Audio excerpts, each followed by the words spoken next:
Hi hello welcome back to my YouTube channel. ಇವತ್ತು ನಾನು ರವೆ ಪೊಂಗಲ್ ಮಾಡೋಣ ಅಂತ ಅಂದ್ಕೊಂಡಿದ್ದೀನಿ. ಇದಕ್ಕೆ ಫಸ್ಟು ಸ್ವಲ್ಪ ಹೆಸರು ಬೇಳೆನ ಸ್ವಲ್ಪ ಹಂಗೆ ಡ್ರೈ ರೋಸ್ಟ್ ಮಾಡಿಕೊಂಡು ಅದಕ್ಕೆ ಸ್ವಲ್ಪ ನೀರು ಮತ್ತು ಅರಿಶಿನ ಸೇರಿಸ್ಕೊಂಡು 4-5 ವಿಷಲ್ ಹೊಡೆಸ್ಕೋಬೇಕು. ಅದು ಚೆನ್ನಾಗಿ ಸ್ಮ್ಯಾಶ್ ಆಗೋ ಥರ ಸ್ಮ್ಯಾಶ್ ಮಾಡಿಕೊಂಡು ಒಂದು ಕಡಾಯಿ ಇಟ್ಕೊಂಡು ಅದಕ್ಕೆ ತುಪ್ಪ, ಸಾಸಿವೆ, ಜೀರಿಗೆ, ಕರಿಮೆಣಸು, ಗೋಡಂಬಿ ಹಾಕೋಬೇಕು.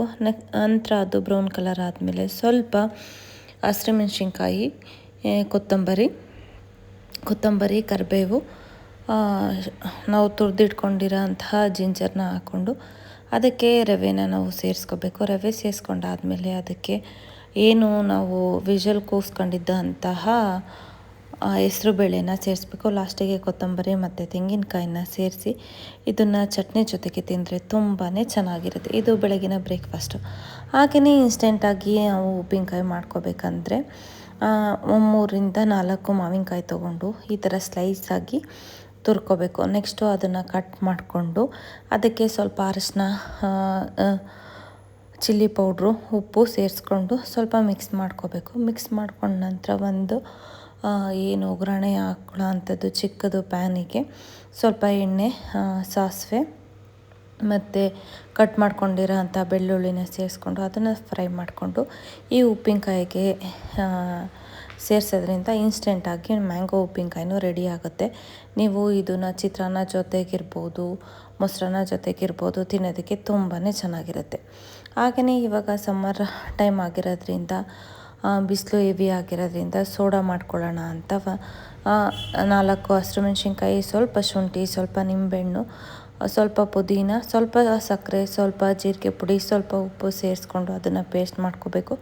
ಪೇಸ್ಟ್ ಮಾಡ್ಕೊಂಡಿದ್ದನ್ನ ಒಂದು ಚಿಕ್ಕ ಸಣ್ಣ ಗ್ಲಾಸಲ್ಲಿ ಅದನ್ನು ಹಾಕ್ಕೊಂಡು ಒಂದು ದೊಡ್ಡ ಗ್ಲಾಸಿಗೆ ಸೋಡಾನ ಸೇರಿಸಿ ಅದು ಏನು ಪೇಸ್ಟ್ ಮಾಡಿಟ್ಕೊಂಡಿರ್ತೀವಿ ಅದನ್ನು ಅದರೊಳಗಡೆ ಹಾಕಿದ್ರೆ ಈ ಥರದ್ದು ಒಂದು ರೆಡಿ ಆಗುತ್ತೆ ಮಸಾಲ ಸೋಡಾ. ಜೊತೆಗೆ ಏನು ಇವಾಗ ನುಗ್ಗೆಕಾಯಿ ರಸಮ್ ಮಾಡ್ಕೋಬೇಕಂದ್ರೆ ನುಗ್ಗೆಕಾಯಿ, ತೊಗರಿಬೇಳೆ, ಬೆಳ್ಳುಳ್ಳಿ ಎಲ್ಲದನ್ನು ಒಂದು 3-4 ವಿಷಲ್ ಕೂಗಿಸ್ಕೋಬೇಕು. ಜೀರಿಗೆ ಎಲ್ಲ ಸೇರಿಸ್ಬೇಕು.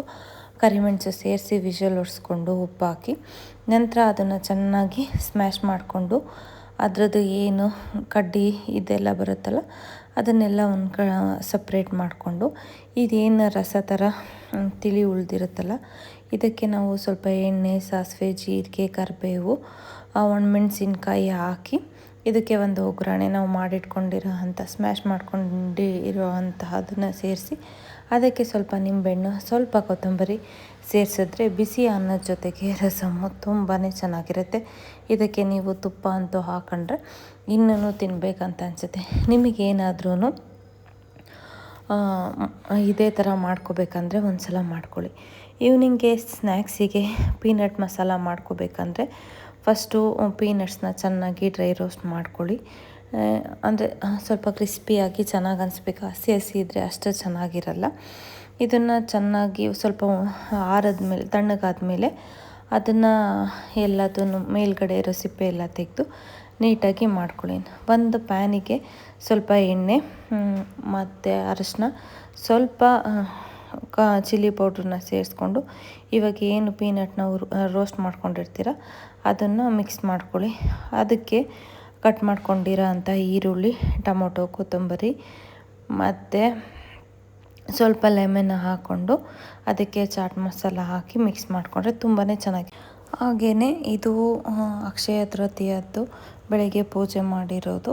ಇದು ನಿಮಗೆ ಇಷ್ಟ ಆಗುತ್ತೆ. ನೀವು ಯಾವ ಥರ ಅಕ್ಷಯ ತೃತೀಯ ಪೂಜೆ ಮಾಡಿರ್ತೀರ ಅನ್ನೋದನ್ನು ನನಗೆ ಕಮೆಂಟ್ ಮಾಡಿ.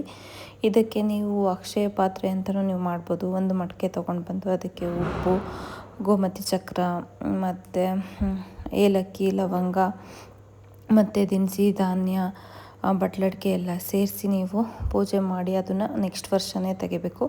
ಈ ಥರ ಮಾಡೋದ್ರಿಂದ ತುಂಬಾ ಒಳ್ಳೆಯದು. ನೀವು ಅಂದ್ಕೊಂಡಿದ್ದೆಲ್ಲ ಆಗುತ್ತೆ, ಸಮೃದ್ಧಿನೂ ಆಗುತ್ತೆ ಅಂತ ಹೇಳ್ತಾರೆ. ಹಾಗೆಯೇ ನಿಮ್ಮದೆಲ್ಲ ಅಕ್ಷಯ ತೃತೀಯ ಹೇಗಾಯಿತು, ಯಾರ್ಯಾರು ಗೋಲ್ಡ್ನ ಪರ್ಚೇಸ್ ಮಾಡಿದ್ರಿ ಅನ್ನೋದನ್ನು ನನಗೆ ಕಮೆಂಟ್ ಮಾಡಿ ತಿಳಿಸಿ.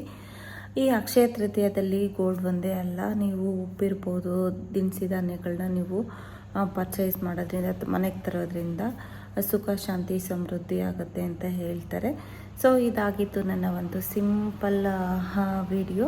ಈ ವಿಡಿಯೋ ಇಷ್ಟ ಆಗಿದ್ರೆ ಪ್ಲೀಸ್ ಲೈಕ್ ಮಾಡಿ, ಶೇರ್ ಮಾಡಿ, ಹಾಗೆಯೇ ಕಮೆಂಟ್ ಮಾಡಿ. Thanks for watching. See you in the next vlog.